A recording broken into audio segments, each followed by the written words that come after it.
Welcome back. Goraguntepalya Jalahalli Peenya ಕಡೆ ಹೋಗೋರು ಇಲ್ಲಿ ನೋಡಿ, ಯಾಕಂದ್ರೆ ಮೇಲ್ಸೇತುವೆ ಅಲ್ಲ ಫ್ಲೈಓವರ್ ಕೆಳಗಿನ ರಸ್ತೆನೂ ಬಂದ್ ಮಾಡ್ಬಿಟ್ಟಿದ್ದಾರೆ. ಗಂಟೆಗಟ್ಟಲೆ ಟ್ರಾಫಿಕ್ ನಲ್ಲಿ ಸಿಲುಕಿ ವಾಹನ ಸವಾರರಿಗೆ ನರಕ ಯಾತನೆ. ಮೇಲ್ಸೇತುವೆ ರಿಪೇರಿ ಅಂತ ಹೇಳ್ಬಿಟ್ಟು ಮುಚ್ಚಿದ್ರು, ಸುಮಾರು ದಿನ ಆಯ್ತು. ಈಗ ನೋಡಿದ್ರೆ ಕೆಳಗಿನ ರಸ್ತೆನೂ ಕ್ಲೋಸ್ ಮಾಡಿದ್ದಾರೆ. ಪೀಣ್ಯ ಮೇಲ್ಸೇತುವೆ ಕೆಳಗಿನ ಮುಖ್ಯ ರಸ್ತೆ ಈಗ ದಿಢೀರ್ ಅಂತ ಬಂದ್ ಮಾಡ್ಬಿಟ್ಟಿದ್ದಾರೆ. ಹಾಗಾದ್ರೆ ಇನ್ನೆಷ್ಟು ದಿನ ಬೇಕು ಗೊರಗುಂಟೆಪಾಳ್ಯ ಪೀಣ್ಯ ಮೇಲ್ಸೇತುವೆ ರಿಪೇರಿ ಮಾಡೋದಕ್ಕೆ? ಮೇಲ್ಸೇತುವೆ ಬಂದ್ ಮಾಡಿದ್ರು, ಅದರಿಂದಾನೇ ಈ ಟ್ರಾಫಿಕ್ ಜಾಮ್ ನಿಂದ ವಾಹನ ಸವಾರರು ಹೈರಾಣಾಗಿ ಹೋಗ್ತಾ ಇದ್ರು. ಈಗ ನೋಡಿದ್ರೆ ಕೆಳಗಿನ ಮುಖ್ಯ ರಸ್ತೆನೂ ಬಂದ್ ಮಾಡ್ಬಿಟ್ಟಿದ್ದಾರೆ. ಕೇವಲ ಸರ್ವಿಸ್ ರೋಡ್ ನಲ್ಲಿ ಮಾತ್ರ ಓಡಾಟ ಮಾಡೋದಕ್ಕೆ ಅವಕಾಶ.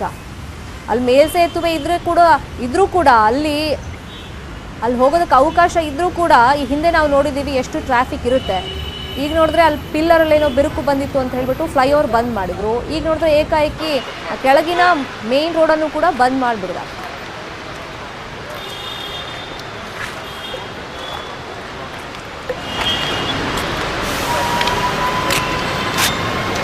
ಒಂದು ತಿಂಗಳು ಮೇಲೆ ಆಯಿತು, ಅದೇ ಸಿಕ್ಕಾಬಟ್ಟೆ ಟ್ರಾಫಿಕ್ ಜಾಮ್ ಆಗಿದೆ.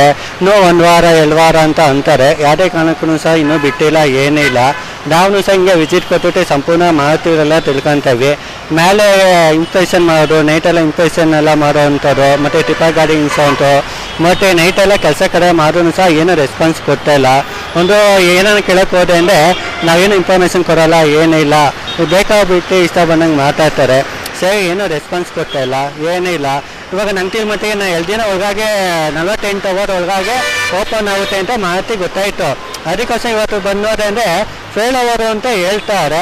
ಅದಕ್ಕೋಸ್ಕರ ನಮಗೆ ಬೇಜಾರಾಗೈತೆ. ಸರಿಗೆ ಇನ್ನೊಂದು ಹೇಳ್ಬೇಕಂದ್ರೆ 1 ವಾರ ಅವರು 2 ವಾರ ಅವರು ಇನ್ನೂ 1 ತಿಂಗಳು ನಾವು ಅವರು ಇದೇ ವಿಚಾರವಾಗಿ ಮತ್ತಷ್ಟು ಮಾಹಿತಿಯನ್ನು ಕೊಡೋದಕ್ಕೆ ನೇರ ಸಂಪರ್ಕದಲ್ಲಿ ಜಾಯಿನ್ ಆಗಿದ್ದಾರೆ ಸ್ಥಳದಿಂದಲೇ ನಮ್ಮ ರಿಪೋರ್ಟರ್ ಸವಿತಾ. 1 ತಿಂಗಳು ಮೇಲಾಗಿದೆ ಫ್ಲೈಓವರ್ ಬಂದ್ ಮಾಡಿ, ಇನ್ನೆಷ್ಟು ದಿನ ಬೇಕು ರಿಪೇರಿ ಮಾಡಕ್ಕೆ? ಮತ್ತೆ ಕೆಳಗಡೆ ಮೇನ್ ರೋಡು ದಿಢೀರ್ ಅಂತ ಈಗ ಬಂದ್ ಮಾಡಿದಾರಲ್ಲ, ರೀಸನ್ ಏನು?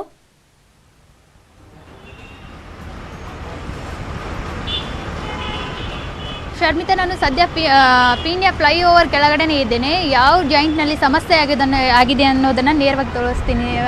ಪಿಲ್ಲರ್ ನಂಬರ್ 102 ಈ ಪಿಲ್ಲರ್ನಲ್ಲಿ ಸಮಸ್ಯೆ ಕಾಣಿಸ್ಕೊಂಡಿದೆ. ಇದರಿಂದಾಗಿ ರಾಷ್ಟ್ರೀಯ ಹೆದ್ದಾರಿ ಪ್ರಾಧಿಕಾರ ಅಲ್ಲಿ ದುರಸ್ತಿ ಕಾರ್ಯವನ್ನು ಮಾಡ್ತಾ ಇದೆ. ಡಿಸೆಂಬರ್ 25ಕ್ಕೆ ಈ ಫ್ಲೈಓವರ್ನ ಬಂದ್ ಮಾಡಲಾಗಿತ್ತು. ಅಂದರೆ ಫ್ಲೈಓವರ್ನ ದ್ವಿಮುಖ ಸಂಚಾರಕ್ಕೂ ನಿರ್ಬಂಧ ಇತ್ತು. ಮುಖ್ಯ ರಸ್ತೆಯಲ್ಲಿ ವಾಹನ ಓಡಾಟ ಆಗ್ತಿತ್ತು. ನಿನ್ನೆವರೆಗೂ ಈ ಮುಖ್ಯ ರಸ್ತೆಯಲ್ಲಿ ವಾಹನ ಓಡಾಟ ಆಗ್ತಿತ್ತು. ಆದರೆ ನಿನ್ನೆಯಿಂದ ಇಲ್ಲಿ ಜಾಯಿಂಟ್ಗೆ ಪಿಲ್ಲರ್ಗೇನು ಸಪೋರ್ಟಿವ್ ಆಗಿ ಇಲ್ಲಿ ಕಬ್ಬಿಣ ರಾಡ್ಗಳನ್ನು ನಿಲ್ಲಿಸಿದ್ದಾರೆ.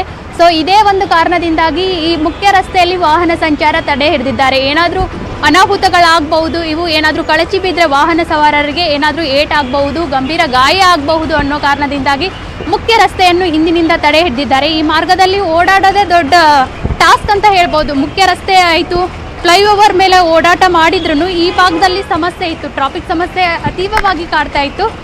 ಇಲ್ಲಿ ನೋಡ್ಬೋದು ನೀವು ಯಾವ ರೀತಿಯಾಗಿ ವಾಹನ ಸವಾರರು ಗಂಟೆಗಟ್ಟಲೆ ನಿಲ್ತಾ ಇದ್ದಾರಂತ. ವಾಹನ ಸವಾರರನ್ನೇ ಮಾತಾಡ್ತೇನೆ. ಟ್ರಾಫಿಕ್ ಎಲ್ಲ ತುಂಬಾ ಇದೆ. ನೈಟಲ್ಲಿ ಫುಲ್ ಟ್ರಾಫಿಕೇ ಇದೆ. ಇಲ್ಲಿ ಓಡಾಡೋಕ್ಕೆ ಆಗ್ತಾಯಿಲ್ಲ. ದೊಡ್ಡ ಗಾಡಿಗಳೆಲ್ಲ ಕೆಳಗಡೆ ಬಿಟ್ಬಿಟ್ಟು ಫುಲ್ ಟ್ರಾಫಿಕ್ ಆಗ್ತಾಯಿದೆ. ಓಡಾಡೋಕ್ಕೆ ಭಾರಿ ತುಂಬಾ ಕಷ್ಟ ಆಗ್ತಾ ಇದೆ.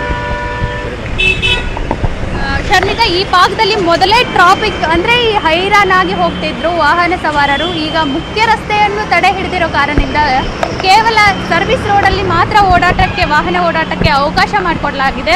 ಸರ್ವಿಸ್ ರೋಡಲ್ಲಿನೂ ತುಂಬ ವಿಪರೀತವಾಗಿ ಟ್ರಾಫಿಕ್ ಇದೆ. ಅಂದರೆ ಗಂಟೆಗಟ್ಟಲೆ ವಾಹನಗಳು ಸಾಲುಗಟ್ಟಿ ನಿಂತಿದ್ದಾವೆ. ಇದೇ ಸಮಯಕ್ಕೆ ಪ್ರತಿ 5 ನಿಮಿಷಕ್ಕೂ ಆಂಬ್ಯುಲೆನ್ಸ್ ಇಲ್ಲಿ ಬಂದೇ ಬರ್ತಾ ಇದ್ದಾವೆ. ಆಂಬ್ಯುಲೆನ್ಸ್ ಬಂದ್ರೂ ಏನು ಮಾಡೋಕ್ಕಾಗಲ್ಲ, ಬೇರೆ ಪರ್ಯಾಯ ಮಾರ್ಗವಿಲ್ಲ, ಮತ್ತು ಬೇರೆ ಮಾರ್ಗೋಪಾಯ ಅಂತೂ ಇಲ್ಲವೇ ಇಲ್ಲ. ಈ ನಿಟ್ಟಿನಲ್ಲಿ ವಾಹನ ಸವಾರರು ಪರದಾಡ್ತಾ ಇದ್ದಾರೆ. ಮತ್ತು ವಾಹನ ಆಯಿತು, ಆಂಬ್ಯುಲೆನ್ಸ್ನಲ್ಲಿಯೂ ಸಹ ತುಂಬ ಸಮಸ್ಯೆ ಆಗ್ತಾ ಇದೆ. ಶರ್ಮಿತಾ, ನಾವು ಸೋಷಿಯಲ್ ಮೀಡಿಯಾದಲ್ಲೂ ನೋಡಿದೀವಿ ಸವಿತಾ, ತುಂಬಾ ಜನ ತಮ್ಮ ಆಕ್ರೋಶವನ್ನ ಇನ್ಫ್ಯಾಕ್ಟ್ ಸೆಲೆಬ್ರಿಟೀಸ್ಗಳು ವ್ಯಕ್ತಪಡಿಸ್ತಾ ಇದ್ದಾರೆ, ಸಾಮಾನ್ಯ ಜನರು ವ್ಯಕ್ತಪಡಿಸ್ತಾ ಇದ್ದಾರೆ. ಯಾಕೆ ಇಷ್ಟು ದಿನ ಬೇಕು ಮೇಲ್ಸೇತುವೆ ಒಂದು ಕಾಮಗಾರಿ ನಿಮ್ಗೆ ಮಾಡೋಕ್ಕಾಗ್ತಿಲ್ವಾ ಪಿಲ್ಲರ್ ಅಲ್ಲಿ ಬಿರುಕು ಬಿಟ್ರೆ ಅಂತ? ಈಗ ಏಕಾಏಕಿ ಕೆಳಗಿನ ಮೇನ್ ರೋಡ್ ಕ್ಲೋಸ್ ಮಾಡ್ಬಿಟ್ಟಿದಾರಲ್ಲ, ಅದನ್ನೀಗ ಓಪನ್ ಮಾಡೋ ಪ್ಲಾನ್ ಏನಾದರೂ ಇದೆಯಾ?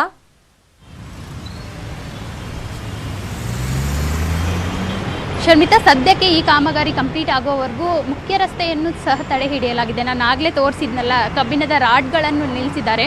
ಸೊ ಒಂದು ವೇಳೆ ಈ ಭಾಗದಲ್ಲಿ ವಾಹನ ಸವಾರರು ಅಥವಾ ವಾಹನ ಓಡಾಟಕ್ಕೆ ಅವಕಾಶ ಮಾಡಿಕೊಟ್ರೆ ಆ ಕಬ್ಬಿನ ಸಲಾಕೆಗಳು ಕಳಚಿ ಬಿದ್ದರೆ ವಾಹನ ಮೇಲೂ ಬೀಳುತ್ತೆ, ಸವಾರರಿಗೂ ಅಪಾಯ ಆಗುವಂಥ ನಿಟ್ಟಿನಲ್ಲಿ ಅಧಿಕಾರಿಗಳು ಮತ್ತು ರಾಷ್ಟ್ರೀಯ ಹೆದ್ದಾರಿ ಪ್ರಾಧಿಕಾರ ಈ ಮುಖ್ಯ ರಸ್ತೆಯನ್ನು ತಡೆ ಹಿಡಿದಿದ್ದಾರೆ. ಸದ್ಯದಲ್ಲಿ ಮಾರ್ನಿಂಗ್ ಎಲ್ಲ ರಾಷ್ಟ್ರೀಯ ಹೆದ್ದಾರಿ ಪ್ರಾಧಿಕಾರದ ಅಧಿಕಾರಿಗಳು ಬಂದಿದ್ರು. ಬಟ್ ಯಾವಾಗ ಕೆಲಸ ಕಂಪ್ಲೀಟ್ ಆಗುತ್ತೆ ಅನ್ನೋದನ್ನು ಕೇಳಿದರೆ ಇಲ್ಲ, ಕೆಲಸ ಕಂಪ್ಲೀಟ್ ಆದ ನಂತರನೇ ನಾವು ಹೇಳ್ತೀವಿ, ಕೆಲಸ ಯಾವಾಗ ಕಂಪ್ಲೀಟ್ ಆಗುತ್ತೆ ಅನ್ನೋದು ನಾವು ಹೇಳಲ್ಲ ಅಂತ ಹೇಳ್ತಾ ಇದ್ದಾರೆ. ಸದ್ಯದಲ್ಲಿ ನೋಡ್ಬೋದು ಕೆಲಸನೂ ಆಗ್ತಾ ಇದೆ. ಜನರ ಆಕ್ರೋಶ ಇಷ್ಟೇ, ವಿಳಂಬಗತಿಯಲ್ಲಿ ಮಂದಗತಿಯ ಕಾಮಗಾರಿ ಆಗ್ತಾ ಇದೆ. ಈ ಭಾಗದಲ್ಲಿ ನಮ್ಗೆ ಓಡಾಟಕ್ಕೆ ತುಂಬ ಸಂಕಟ ಆಗ್ತಾ ಇದೆ. ಅಂದರೆ ಗಂಟೆಯಲ್ಲಿ ನಿಂತ್ಕೊಂಡು ಹೋಗೋದು ನಮ್ಗೆ ಆಗಲ್ಲ ಅಂತ ಹೇಳ್ತಾ ಇದ್ದಾರೆ ಶರ್ಮಿತಾ. ಯೂಶಲಿ ಸವಿತಾ, ನಾವು ಆ ರೋಡಲ್ಲಿ ಬಂದಾಗ ಎಸ್ಪೆಷಲಿ ತುಮಕೂರು ಕಡೆಯಿಂದ ಬರೋರು ಅಥವಾ ತುಮಕೂರಿಗೆ ಹೋಗೋರು ಅದೇ ರೋಡ್ ಮೇಲೆ ಡಿಪೆಂಡ್ ಆಗಿರ್ತಾರೆ. ಅವರಿಗೆ ಆಲ್ಟರ್ನೇಟಿವ್ ರೋಡ್ ಅಂತ ಇರೋದಿಲ್ಲ. ಸೊ ಹಾಗಾಗಿ ಆ ರೋಡಲ್ಲಿ ಯೂಶುವಲ್ ಡೇಸಲ್ಲೇ ನಾವು ನೋಡ್ತೀವಿ ಫ್ಲೈಓವರ್ ಓಪನ್ ಇದ್ರೂ ಕೂಡ ಈ ಕೆಳಗಡೆ ಬಂದಂಥ ಟೈಮ್ನಲ್ಲಿ ಸ್ವಲ್ಪ ಟ್ರಾಫಿಕ್ ಅಂತೂ ಇದ್ದೇ ಇರುತ್ತೆ, ಯೂಶುವಲ್ ಟ್ರಾಫಿಕ್. ಬಟ್ ಇಷ್ಟೆಲ್ಲ ಸಮಸ್ಯೆಗಳಾಗಿರೋದ್ರಿಂದ ನೀವು ಈಗ ಅಲ್ಲಿ ಫಾಲೋ ಅಪ್ ಮಾಡ್ತಿರಲ್ಲ ಸ್ಟೋರಿ, ಬೆಳಿಗ್ಗೆಯಿಂದ ಎಷ್ಟು ಕಿಲೋಮೀಟರ್ ಟ್ರಾಫಿಕ್ ಇದೆ ಹಂಗಾದ್ರೆ?